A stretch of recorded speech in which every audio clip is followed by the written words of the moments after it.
Resultado absolutamente justo de um time organizado, que tem valores individuais melhores, que tem uma organização financeira administrativa muito diferente da Ponte. É outra realidade. Eu já estou cansado de ficar falando aqui sobre porque o time correu pra caramba, lutou. Isso é obrigação do jogador profissional. E eles estão fazendo isso. Agora, o que eu vi principalmente no segundo tempo e no início do jogo foi uma vergonha, tática e tecnicamente. No segundo tempo eu não entendi o que o Zanardi quis fazer. Não entendi. Ele colocou no jogo alguns jogadores aí que não tem... Mas a culpa não é do Zanardi, é isso que ele tem aí para o momento.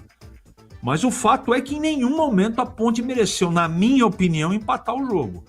O Goiás, como disse o Gleger, é verdade, o Bolis também, controlou a partida, acelerou quando tinha que acelerar e deu uma freada, uma descansada quando deu para descansar e quando era possível descansar. Então, como é que a Ponte sobreviveu durante boa parte da partida? Jogando bolas para dentro da área. Meu Deus do céu, todo mundo sabe da condição física do Danilo Barcelos. Ele luta muito, é um cara brioso, adora a Ponte Preta, está passando por sérios problemas, mas ele não dá conta de ser primeiro volante, gente. Ele não tem mais preparo físico para isso e fica jogando no sacrifício.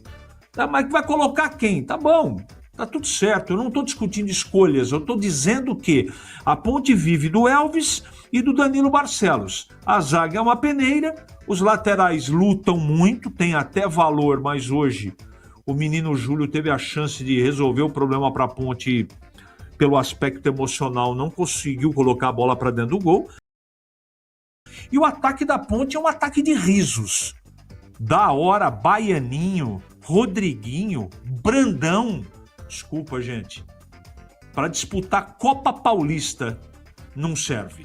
Com todo respeito, não fica aqui, a culpa não é deles, é de quem contrata os jogadores. Mas não tem dinheiro. Vou dizer uma coisa, para acreditar em certos jogadores, é melhor não contratar. É melhor não contratar. Porque, meu Deus do céu, e a Ponte só vai sair, se sair dessa situação, não é? Que ela tá praticamente rebaixada, né? Praticamente rebaixada, mas matematicamente não.